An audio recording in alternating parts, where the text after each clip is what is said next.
Joia? Sejam todos muito bem-vindos e todas muito bem-vindas ao nosso canal. De hoje, não sei nem se tanto uma aula ou uma conversa, né? Talvez seja mais uma conversa sobre literatura e psicologia, né? E como, quando a gente é professor, né? Quando o cidadão ou a cidadã é professor ou professora, a gente tem a péssima mania de dar aula enquanto conversa, ou a ótima mania de dar aula enquanto conversa. Aí depende da pessoa com quem a gente está conversando, né? Lógico que nem sempre a gente faz isso, né? Há ocasiões em que simplesmente conversamos. Mas eu digo aqui do professor, porém, o ser humano em si, toda vez que conversa, ele ensina, né? Na medida que todo ser humano possui um intelecto capaz de repassar, né, conhecimento. E é graças a essa característica que nós somos exitosos, né? Exitosos, fazemos sucesso aí, fizemos sucesso no sentido biológico, né? De conseguirmos sobrevivermos em meio a tantos outros animais e espécies, né, biologicamente. Socialmente, aí já são outros 500. Aí daí eu já falo sobre literatura e psicologia. E esse tema vem pelo seguinte: primeiramente porque nós vivemos num tempo onde a psicologia é muito importante. A psicologia, ela é uma ferramenta que, muito embora seja questionada assim por muita gente, tem gente que questiona muito a psicologia enquanto ciência, o método científico, né, tradicional. Acaba que às vezes olha para a psicologia assim, porque a psicologia tem acesso a outras perspectivas da história que não a cientificista, né, tradicional ou científica tradicional. Então os métodos que a psicologia trabalha muitas das vezes não são métodos que se aplicam a um teste de laboratório. Até porque aquilo que a psicologia pretende identificar é muito mais complexo, por exemplo, do que uma exatidão de uma conta de 2 laranjas mais 2 laranjas, né? Que somatizam aí as 4 laranjas. Então, veja que a psicologia ela está num campo de estudo da mente, né, e do comportamento dos seres humanos. E daí que não tem como você querer tratar as coisas no mesmo ponto, porque a psicologia tenta investigar algo muito, muito complexo e muito ainda desconhecido para nós, né? Embora haja muita pesquisa e muitos avanços já na percepção, né, das ideias psicológicas, né, das coisas que as pessoas entendiam como sendo algo psicológico em seus tempos, né, da ideia da psicologia como um todo e também das neurociências, né, e neuropsicologia e todos os avanços aí nessas áreas de estudo, mesmo assim tem gente que ainda olha com certa desconfiança aí para a psicologia. Porque o que se estuda na psicologia é algo praticamente indecifrável, né? Que é a natureza da mente humana, que é simplesmente a coisa mais complexa. A tecnologia, eu chamo de tecnologia porque, assim, gente, AI, inteligência artificial, não é inteligência, simplesmente não é inteligência. Ainda programado, já é muito o que eles chamam de IAs, né, inteligências artificiais, são já muito importantes, fazem muita coisa, mas ainda são programas, né, programas que funcionam com muita sofisticação, mas de fato não é uma inteligência, não nasce espontaneamente, precisa ser criado por uma inteligência humana. Então a inteligência, a mente humana é o computador mais poderoso, né? São os computadores mais poderosos mesmo que existem. Então é uma biotecnologia da evolução, né? Eu como professor tenho que falar do método da abordagem historiográfica da evolução, né? Darwinismo mesmo e tal. Mas se você é religioso, você pode considerar também a questão do, enfim, o computador da criação mais eficiente até hoje. Seria aí para os religiosos um computador de criação divina. Então vamos lá. Nessa questão da psicologia, então a psicologia ela é muito importante nos dias atuais, por conta de, primeiramente, a sociedade atual é uma sociedade muito doente da mente. Todos nós, principalmente depois da pandemia do coronavírus, podendo admitir ou não, saímos modificados, né? Eu já tive alguns colegas de trabalho que disseram assim que, não, para mim não mudou nada. É uma coisa que eu duvido, mas não posso dizer que a pessoa não mudou nada. Ela realmente pode não ter mudado nada. Aí vai de cada um. Porém, ela sai sim modificada, se não na percepção dela, se não no entendimento dela, mas historicamente modificado pela pandemia do Covid-19. E para antes disso, nós já tínhamos uma sociedade com muitos problemas em relação ao psicológico.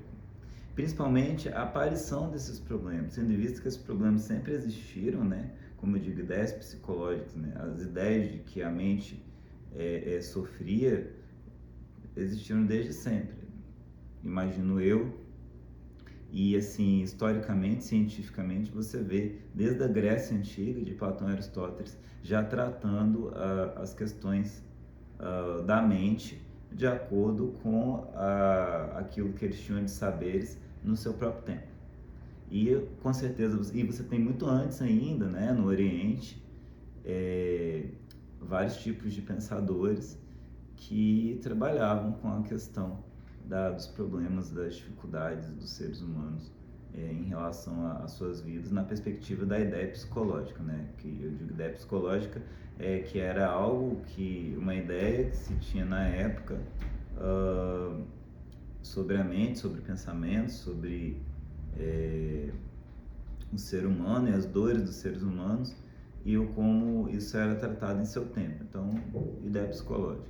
Já a psicologia enquanto ciência é uma coisa recente, uma coisa da modernidade.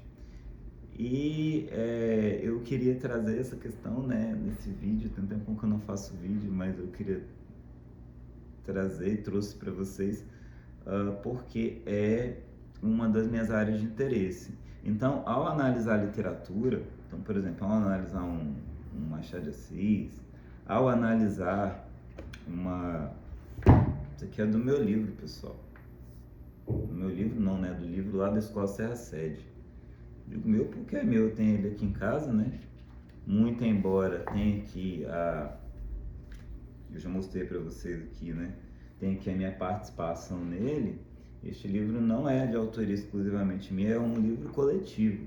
É um livro que muitas e muitas pessoas trabalharam, né, para a produção dele. Então, eu posso olhar uma imagem dessa, né, que está aqui presente, né, como um texto aqui literário, vamos dizer assim, uma obra literária, né, e aí eu tenho um texto aqui, eu tenho uma imagem, e eu posso fazer então, né, um trabalho de análise desse texto, de várias perspectivas, por exemplo, histórica, educacional,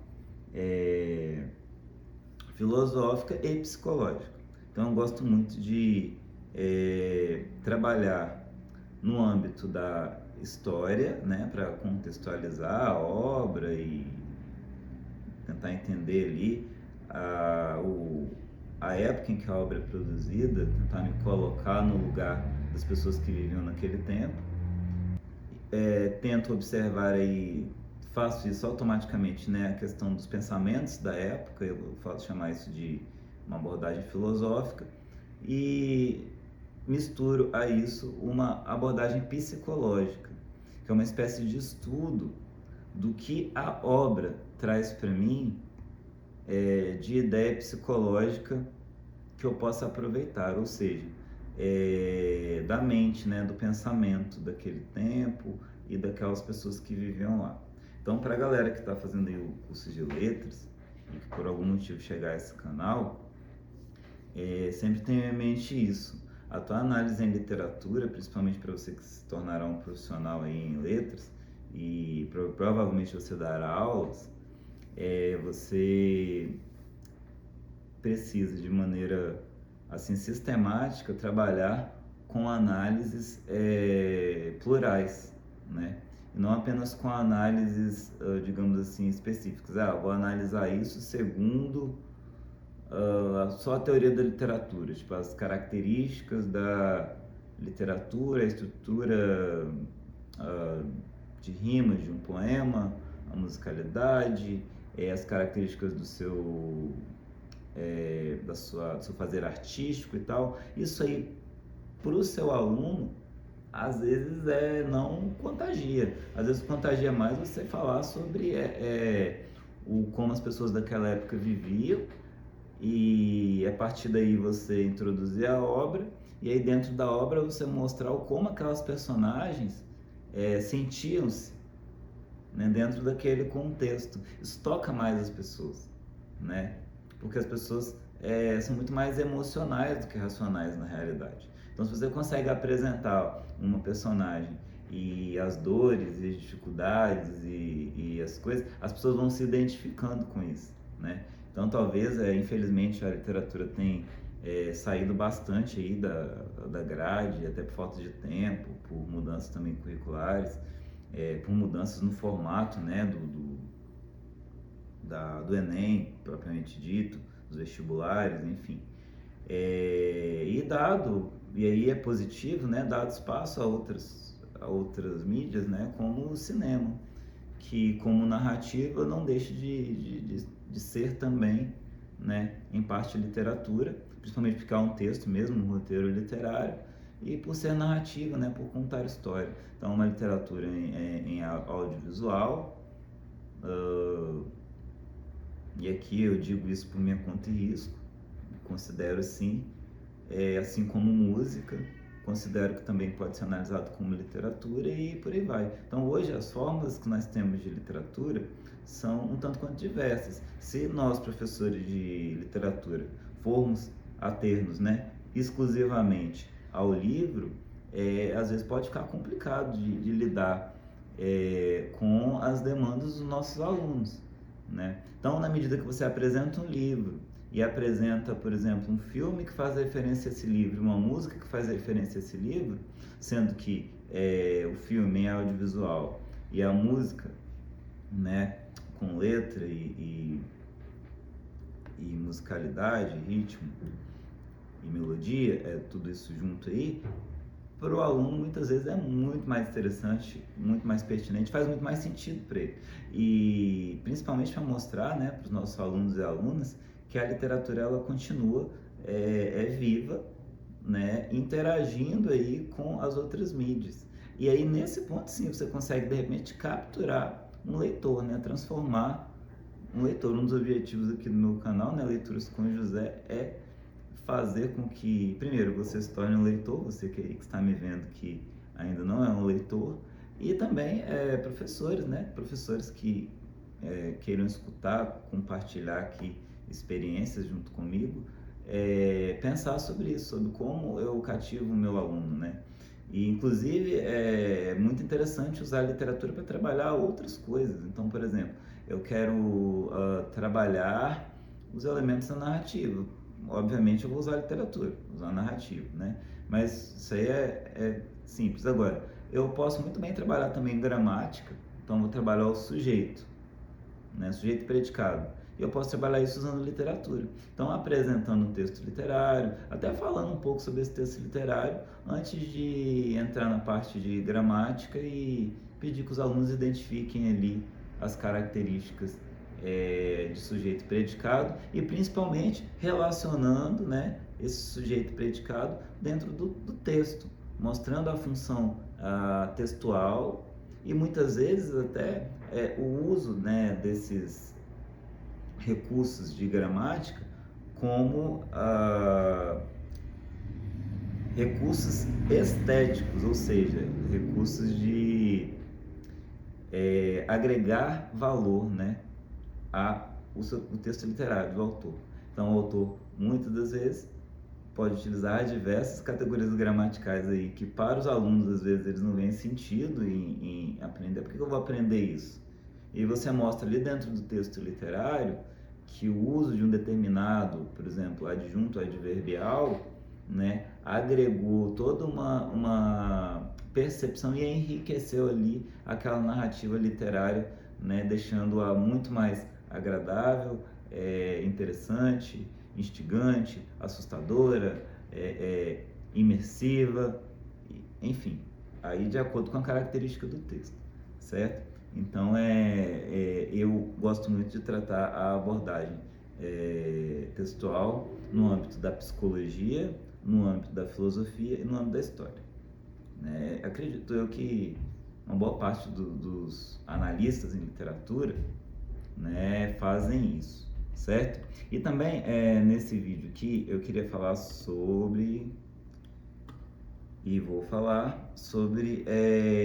assim, as formações que eu estou fazendo. Então, assim, como eu estou focando nesse trabalho em literatura, gente, eu faço esse trabalho só porque eu gosto muito, entendeu? Eu espero monetizar o canal e ter renda extra com isso. Bom, quem não quer ter renda extra, né? Isso aí não seria nenhum problema para mim. Mas, antes de tudo, eu quero fazer esses vídeos para compartilhar questões educacionais, pedagógicas e meus pensamentos mesmo com as pessoas. E se as pessoas gostarem e quiserem voltar aqui ao canal para poder participar, já dá um joinha aí, já dá um like, já se inscreve, né? Se achar que algum dia você pode voltar aqui e, de alguma maneira, trocar uma ideia e entender, aprender alguma coisa, enfim, fazer uma crítica e crescer, né? Porque eu acredito que seja um processo, apesar de ser, assim, eu falando, é muito expositivo, né? É uma pena que, por enquanto, eu não estou fazendo live ainda. No momento posso fazer live. Aí vai ser um pouco mais interativo, um pouco mais. Mas interativo mesmo é lá uma sala de aula ou mesmo uma aula online, né, por um Zoom, por um outro tipo de aplicativo, um pouco mais interativo. Mas de qualquer forma, a posição do professor é sempre uma posição mesmo que seja de mediador, né, de conhecimento, mas é uma posição que a gente acaba, né, falando muito mesmo e não sendo nem sempre uma conversa. Às vezes é uma aula mais positiva, é mais exposição. E aqui, às vezes eu paro e dou um tempo que é para você pensar mesmo e talvez tentar dialogar aí, né? Pensar sobre o que eu falei, pensar numa resposta, pensar em um diálogo e se eu falei alguma coisa que você queira comentar, comenta aí embaixo, porque vai ajudar bastante também. Então, eu estou num momento da minha vida de muito estudo, eu quero estudar bastante mais porque eu ainda sinto que eu sei pouco, eu sei quase nada, né? E aí parece uma grande besteira dizer isso, mas eu só sei que nada sei. Quem disse isso é atribuído ao nosso querido Sócrates, né? Filósofo grego considerado aí pai da filosofia clássica da Grécia Antiga. O só sei que nada sei do Sócrates é maravilhoso, porque quanto mais você estudar na sua vida, quanto mais eu estudo na minha vida, mais eu entendo que eu não sei de nada, né? E aí, professor, mas por que então você dá aula? Por que você ganhou um diploma? Porque eu sei alguma coisa, né? Eu sei alguma coisa. Agora, esse alguma coisa, comparado ao saber humano, ao que os seres humanos conseguiram construir em relação a saber, é nada. A quantidade de livros que eu não li é infinita, a quantidade de filmes que eu não vi é incontável. Não é infinita, mas é incontável. De livros também, né? Não é infinito, mas é incontável. Digo infinito porque tem livro que não chegou até nós, né? Então pode ser infinito mesmo, porque como o livro nunca chegou, eu nunca poderia ler. Mesmo que eu tivesse essa capacidade de viver esses 2000 anos, eu não conseguiria ler. os livros, por exemplo, da Biblioteca de Alexandria, né? Que, segundo a lenda, foi queimada aí no incêndio. Então, eu trago todas essas questões assim para conversar mesmo hoje, último dia do ano, quase, né? Amanhã, último dia do ano, hoje dia 30, e para conversar com vocês sobre isso. E então, o que eu estou estudando? Eu estou estudando uma pós-graduação em literatura brasileira no contexto da literatura universal, né? É uma pós-graduação que relaciona a literatura brasileira com a literatura do mundo. Esse é um assunto que me importa demais, porque a literatura brasileira é uma literatura muito interessante, muito mais conhecida às vezes até no exterior do que no nosso próprio país. Isso é triste.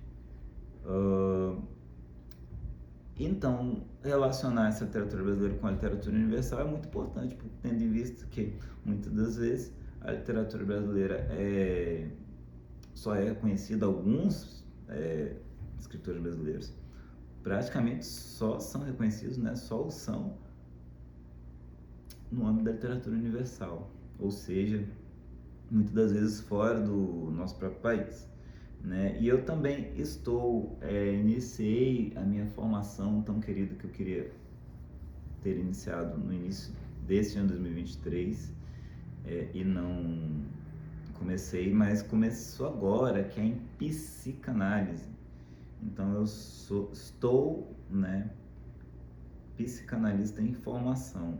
Então estou em formação estudando psicanálise. E estou estudando também neuropsicologia clínica, tá? A psicanálise é clínica, né, gente? Vocês devem imaginar que um psicanalista não tem outra função, senão, tá bom, talvez produzir artigos científicos, escrever, mas é atender as pessoas. Então a psicanálise é clínica, então eu me formo para atender as pessoas em algum momento de minha vida. Gostaria muito de fazer isso. Eu trabalho como professor, isso ajuda as pessoas em coletividade, mas eu gostaria de fazer um trabalho individual com as pessoas e poder ajudar um pouco nesse mundo que está tão difícil, né? Que é tão difícil para as pessoas viverem com a sua mente, com a sua saúde mental em dia. E também a neuropsicologia clínica, porque ela agrega a psicanálise, estudando a questão do neurológico, né, aplicado à psicologia. E isso é sensacional. Então, eu quero realmente poder, ao tentar ajudar alguém, levar a maior quantidade de possibilidades para tentar ajudar essa pessoa, né? E aí ali atrás, não sei se dá para ver, vou pedir licença aqui para virar um pouquinho, pegar aqui, até levantar, né? Ai meu Deus.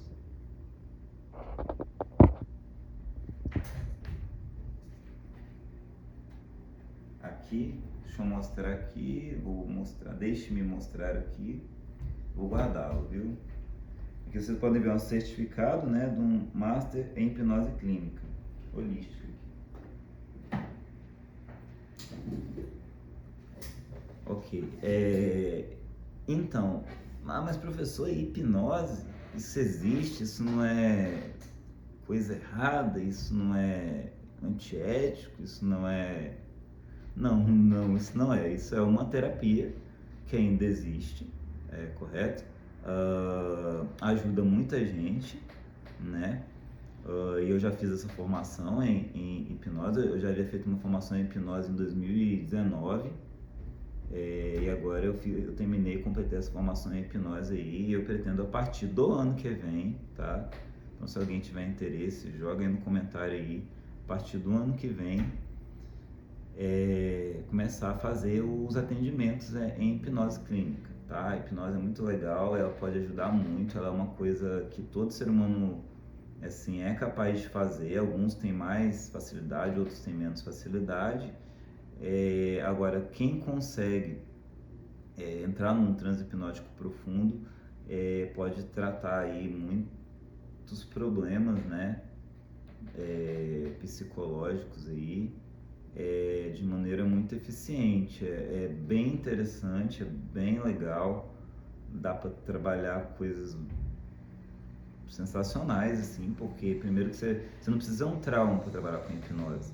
Você pode, por exemplo, ter uma vontade de fazer uma coisa muito grande, não estar conseguindo, né, por falta de... você não sabe o que, por isso você vai procurar o terapeuta, e aí você pode usar então a hipnose para poder te ajudar aí com objetivos, né, com coisas que você queira. Então, por que eu não consigo me dedicar aos estudos? Por que eu não consigo me dedicar a me tornar um leitor? Isso pode ser trabalhado pela hipnose, ou seja, não precisa ser um trauma, né? O trauma também pode ser trabalhado, né? Também pode ser trabalhado. Há alguns casos que a hipnose não vai funcionar para algumas pessoas. Olha, na minha experiência até então, em alguma medida vai funcionar para praticamente todo mundo. Por quê? Porque a hipnose não é só o transe profundo. A hipnose, ela caracteriza-se por estados alterados de consciência, né? Então, estados alterados de consciência é um estado hipnótico. Veja bem, eu tenho estado alterado de consciência. E quando eu estou em estado alterado de consciência, existe uma coisa que a gente chama de fator crítico, né? Que ele é rebaixado, segundo a teoria da hipnose, é lógico, né, galera? E com esse fator crítico rebaixado, você tende a receber estímulos com muito mais facilidade. Então, o que acontece? Você senta para ver um filme, e aí é um filme de herói. E aí você senta e liga lá a tua TV e começa a ver o teu filme. Veja, a partir daquele momento você entra em outro estado de consciência, um estado de muito maior concentração. O estado de consciência tem a ver com a concentração, né? Tem a ver com o aprofundamento, né, na mente. E nesse estado de concentração em que você está vendo o filme de herói, veja que na maioria das vezes você esquece das questões físicas que estão implicadas ali. Então, você não fica reclamando, não é, se o personagem, o herói e tal, pode voar, ou se ele pode soltar um trovão por um martelo. Você não fica questionando essas coisas. Por quê? Porque você está num estado alterado de consciência e é mais fácil de você receber essas informações estando nesse estado. Inclusive na leitura, por isso que eu digo, para você ler, você precisa de concentração, precisa de silêncio, precisa de foco, tá? O silêncio, ele é relativo. Tem gente que consegue ler e focar mesmo tendo barulho, escrever mesmo tendo barulho, mas tem que ter um foco danado, né? Se você tem hiperfoco, eu por exemplo consigo, né, fazer essa leitura aí, às vezes em ambiente mais barulhento, mas depende muito do tipo de barulho e da minha posição, do que eu estou fazendo, né? Dependendo do que eu estiver fazendo, por exemplo, se eu estou dando aula, não tem como, né? Como é que eu vou ficar lendo se eu tenho que tomar conta, né, vigiar aí, monitorar, a palavra mais ideal, monitorar 35, 40 estudantes. Então não tem como, nesse momento eu preciso de foco no pessoal, na galera. Não dá para pegar um livrinho, passar o dever ali enquanto os meninos fazem a atividade, pegar um livrinho e ficar lendo, né? A não ser que a proposta seja essa. Se for uma proposta de leitura, mais do que justo que eu dê o exemplo e também leia. Mas aí todos estarão em silêncio. Esse ano eu fiz bastante isso, tá? Proposta de leitura lá na escola. E é isso. Então, mais um motivo pelo qual eu primeiro fiz a hipnose antes de fazer a psicanálise foi para seguir os passos do pai da psicanálise, né, que é Sigmund Freud. Nosso querido Sigmund Freud fez esse percurso. Ele trabalhou com hipnose por anos e depois ele desenvolveu o método psicanalítico. Então, um pouco para reconstruir os passos deste mestre, eu resolvi fazer a hipnose. Porém, a hipnose da época de Freud, obviamente, se aprimorou até os dias atuais, certo? Então sabe-se que muitas das coisas que Freud inclusive põe não são exatamente da forma como ele põe, mas o questionamento dele foi muito válido em relação à hipnose não, segundo, para Freud, né, já iniciei minha formação em psicanálise, mas eu já li psicanálise há muito tempo, né, e em neuropsicologia clínica também, né, que eu estou formando também, mas para Freud ele desenvolveu o seu método de psicanálise, né, por conta de que ele identificou que o método hipnótico, primeiramente, não funcionava tão bem para todos, né, ou não funcionava para todas as pessoas, bem como que talvez ele não conseguisse chegar até a raiz do problema, que é uma coisa que a hipnose conduz, né, o paciente a fazer, né, vamos lá, aí essa parte corta, né, mas que, então Freud põe que a hipnose pode não chegar à raiz do problema justamente por conduzir. Então ele traz o pressuposto, talvez inicial de sua teoria, que seja o princípio da livre associação. Então que a pessoa, ele gosta de utilizar esse princípio, né? Que a pessoa possa espontaneamente falar, conversar, né? E a partir dessas conversas vai então aparecendo aí, vai aparecer, né? Essas coisas vão aparecendo, coisas que eu digo, problemas, gatilhos, origens de traumas, através da conversa e da aplicação mesmo da livre associação no âmbito já das teorias da psicanálise mesmo. Então a análise psicanálise, né, a análise psíquica, né, se trata de uma boa conversa, de uma boa escuta, onde o terapeuta, o analista vai não conduzindo como na hipnose, mas vai deixando que a pessoa, né, chegue às conclusões que vão levá-la à solução dos seus problemas. Para isso há uma série de técnicas aí que a psicanálise vai utilizar. Já na minha formação em neuropsicologia, eu quero agregar também a terapia psicanalítica, né? E para quem tiver interesse a hipnoterapia também, eu pretendo trabalhar com a hipnoterapia e com a psicanálise, aí vai de acordo do cliente, com a questão da neuropsicologia, né? A neuropsicologia, ela vai me ajudar a identificar problemas não psicanalíticos, né? Que não tem a ver somente com a questão da psique e da sua formação, né? Que em si é problemática, né? A mente das pessoas obviamente, vai trazer uma série de problemas, porque a vida não é fácil para ninguém, né? A vida é um tanto quanto difícil. E a neuropsicologia vai me ajudar a identificar aquilo que não seria tão que não seria do âmbito da psicanálise e que seria talvez aí neurológico, né? Uma questão neurológica, uma condição, né? Um problema por química, né? Enfim, por disfunção hormonal e outras coisas. Além de que a neuropsicologia também me dá uma base muito boa de outras abordagens da psicologia, como a abordagem junguiana, né, que é diferente da freudiana, que trata com os arquétipos, e por aí vai.